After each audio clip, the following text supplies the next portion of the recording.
आप बंगाल क्रिकेट की बात कर रहे हैं, मुझे आपका और देवांग गांधी का झगड़ा याद आ गया। क्या हुआ था?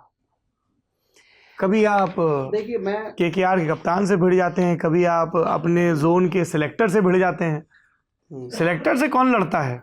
मनोज तिवारी लड़ता है। क्यों? क्योंकि जब वो सिलेक्टर नहीं था तो वो बतौर सीनियर हमारे थे, एक साथ हम लोग रणजी भी खेला है। तो जब सबा करीम सिलेक्टर थे ना, चयन करता थे जब इंडियन टीम के, तो मेरी परफॉर्मेंस अच्छा चलती थी, तो वहाँ से लेते नहीं थे। तो वो हमेशा आके इनकरेज करता था देवांग गांधी कि यार तुझे लेना चाहिए, यार नहीं ले रहा है, अन्याय हो रहा है, लेना चाहिए। तो उस टाइम इनकरेज करते थे, बैक करते थे। तो जब वो सिलेक्टर बने और मेरी परफॉर्मेंस बहुत अच्छा चल रही थी, सिर्फ जिम्बाब्वे की टूर मेरी बहुत ख़राब गई, 3 इनिंग्स मुझे मिला, वो भी मैं प्रिपेयर नहीं करके गया था। जिम्बाब्वे की टूर थी, तब मैं हॉलीडे पे था, अचानक से टीम में नाम आ गया था, तो मैं एक्सपेक्ट नहीं कर रहा था सिलेक्शन। और मैं ऐसा खिलाड़ी हूँ कि विदाउट प्रिपरेशन मैं थोड़ा सा अनकॉन्फिडेंट रहता हूँ। तो प्रिपरेशन नहीं हो पाई, जल्दी आना पड़ा मुझे यूरोप से। 1-2 दिन की प्रैक्टिस हुई, फिर जिम्बाब्वे चला गया, वो फेल हो गया मैं वहाँ पे। लेकिन उसके पहले वाले इंडिया 8 ओवर्स में मैं कप्तान था, ऑस्ट्रेलिया में कप्तान था। तो वहाँ पे मेरा डेज मैच में भी बहुत अच्छा परफॉर्मेंस था, वनडे में भी बहुत अच्छा परफॉर्मेंस, हम लोग चैम्पियन हुए थे।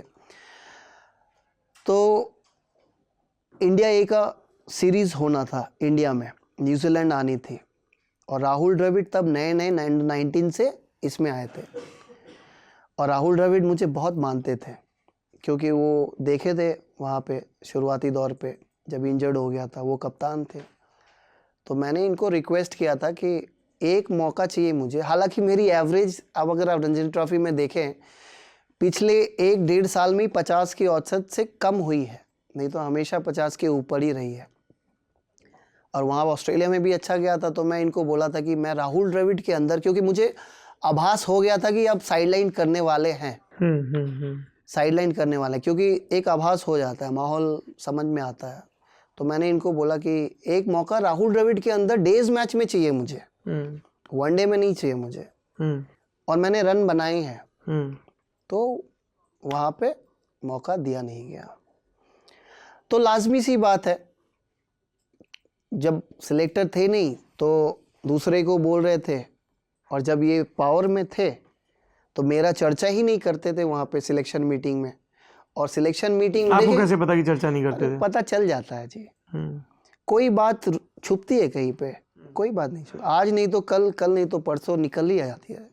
क्योंकि पूछता हूँ मैं, पूछना बाद में शुरू किया हूँ, पहले नहीं करता था डर से कि क्या है। फिर मैं एनालाइज किया कि यार इस दुनिया में अगर जो बंदा, जो इंसान पूछता ही नहीं, उसको तो ऐसे ही दबा देते हैं। एटलीस्ट पूछ के, जो भी होना है, हानिकारक होना है, पूछ के ही हो जाए। तो शरणदीप सिंह थे नॉर्थ से, ऑफ स्पिनर शरणदीप सिंह। और दिलीप ट्रॉफी और इनारी ट्रॉफी जब होती थी बीच में ना, तो सिलेक्टर्स को कोच बना देते थे फॉर द टाइम बीइंग, अभी भी चलता है। जब तो एक मैच में यहाँ पे बॉम्बे में कपड़े आए थे, तो उसके रूम में गया, वो बुलाए कपड़े लेने के लिए। तो मैं पूरा, पाजी इतना परफॉर्मेंस कर रहा हूँ, चर्चा ही नहीं करते आप लोग। तो ये उनको ब्लेम कर रहा है, वो इनको ब्लेम कर रहा है। तब मैं समझ गया कि ये जब सिलेक्टर, क्या बोला शरणदीप सिंह ने? बोला कि यार तुम्हारा सिलेक्टर ही तुम्हारा बात नहीं उठाता है देवांग गांधी, मीटिंग में, तो फिर हम लोग क्या बोलेंगे। तो मैं समझ गया कि ये लोग जो सिलेक्टर बनते हैं ना, तो वो डिसाइड ही कर लेते हैं कि यार तेरा प्लेयर कभी आएगा तो मेरे ऊपर दे देना, मेरा प्लेयर आएगा तो तू मेरे ऊपर दे देना। ये सिलसिला चलता रहता है। इसी तरह देखते हैं ना आप, बहुत सारे प्लेयर्स नाराज़ भी होते हैं, स्टेटमेंट भी देते हैं। अलग ही गेम चल रहा है वहाँ। गेम ही तो चल रहा है।